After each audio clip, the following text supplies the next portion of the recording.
2012 में एक order pass किया गया था सरकार की तरफ से कि 60 फुट और उससे जो बड़ी रोड होगी वो पीडब्ल्यूडी की रोड होगी, ठीक है। चाहे वो मिंटो ब्रिज के नीचे हो, चाहे वो डिफेंस कॉलोनी फ्लाईओवर हो, चाहे वो निज़ामुद्दीन हो, ये जो सारी बड़ी रोड है इनकी जिम्मेदारी पीडब्ल्यूडी की है, ठीक है। हम अभी भी मानते हैं सब एजेंसीज को मिलकर काम करना चाहिए, लेकिन पिछले 6 साल से दिल्ली में कुछ भी खराब होता है तो वो सिर्फ एमसीडी की जिम्मेदारी है या फिर भारत सरकार की जिम्मेदारी है। आप भी अपनी कुछ जिम्मेदारी बता दीजिए। कोविड की बात हुई तो हमारे को कोई मदद नहीं मिल रही भारत सरकार से। यहाँ पर जो वाटर लॉगिंग होती है तो एनसीडी की जिम्मेदारी है, तो पीडब्ल्यूडी की क्या जिम्मेदारी है, दिल्ली जल बोर्ड की क्या जिम्मेदारी है। आप ये बताइए। दिल्ली जल बोर्ड, अभी सत्येंद्र जैन जी ने ये बोला कि हमारे पास 1800 पंप हैं। ये भी एक और झूठ। जैसे झूठे मुख्यमंत्री उतने ही झूठे उनके मिनिस्टर भी। 1800 पंप, और जब व्यक्ति की मृत्यु हो गई मिंटो ब्रिज पे, उसके बाद आपको होश आई पंप यूज करने के लिए। 1800 पंप कहाँ पर है? हमारे मेयर्स ने कितनी बार रिक्वेस्ट डाल दी दिल्ली जल बोर्ड को कि हमारे को पंप दिलवा दीजिए, हमारे को पंप दिलवा दीजिए। आज तक तो पंप मिले नहीं।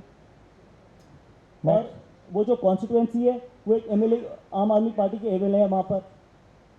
लेकिन ये आपको जानकारी बहुत जरूरी है कि 60 फुट और उससे बड़ी जो रोड है वो पीडब्ल्यूडी की रोड है। सिर्फ बायलेंस 25 फुट की, या जो बायलेंस है वो सिर्फ एमसीडी के अंडर आती है। इसमें मेरे को कोई आश्चर्य नहीं है, ठीक है। क्योंकि जब आप अपनी असफलताओं को छुपाने के लिए सिर्फ बीजेपी एमसीडी 6 साल से थके नहीं। मैंने तो एक ट्वीट करके पूछा भी था, आज तक मुख्यमंत्री जी का उस पर भी जवाब नहीं आया। एक विज्ञापन एजेंसी के अलावा आपके अंदर कौन कौन सी आती हैं, आप ये बता दीजिए। क्योंकि 6 साल से आप सिर्फ नाम ही जपे जा रहे हैं एनसीडी का और भारत सरकार का। आज तक तो वो रिप्लाई करते नहीं। हाँ, लेकिन बाकी किसी को करना हो, अगर किसी और जर्नलिस्ट को करना हो तो उनके सैलून पे भी 1 मिनट में ट्वीट कर देते हैं। कम से कम ये तो बता सकते हैं कि अपनी उनके अंडर कौन कौन सी एजेंसीज आती हैं। दिल्ली की जनता को साफ पता होना चाहिए ना, क्योंकि दिल्ली की जनता को तो अब सबको ये लगने लग गया है कि सिर्फ एनसीडी ही आती है।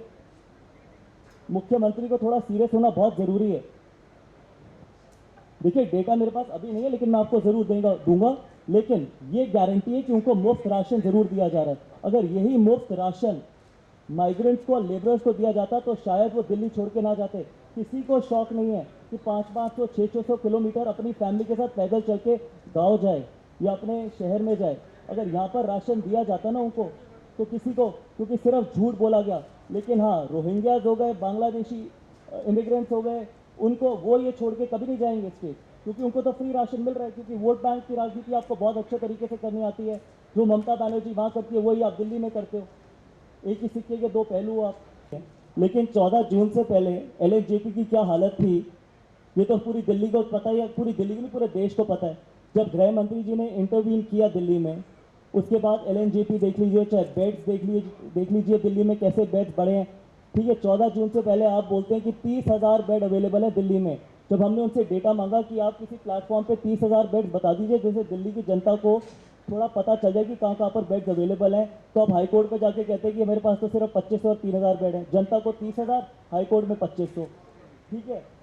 जब गृह मंत्री जी ने इंटरवीन किया तो 10,000 बेड आपको आईटीबीपी ने खोल के दिए, जो दुनिया का सबसे बड़ा कोविड सेंटर बना।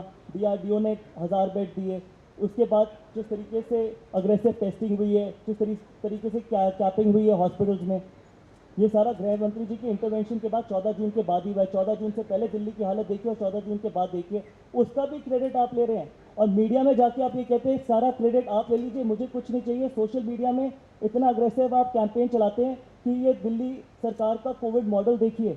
अरे कब, इतनी हिपोक्रेसी भी अच्छी नहीं है, इतना झूठ भी अच्छा नहीं है। कम से कम अपने आप को कभी शीशे में देखते होंगे कि अरविंद केजरीवाल जी, क्योंकि शीशे में तो अपने आप की शक्ल दिखती होगी ना।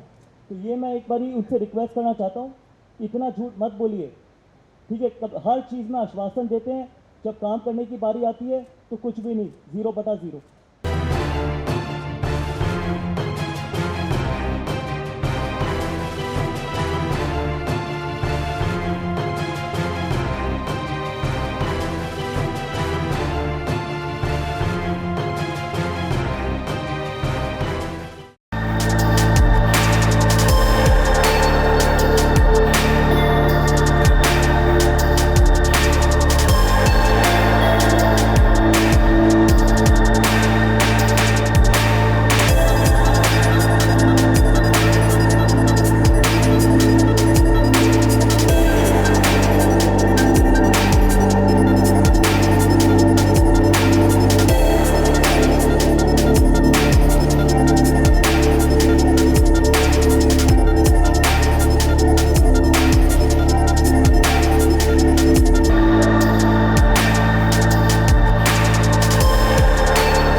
Download Tarang online radio app from Google Play Store.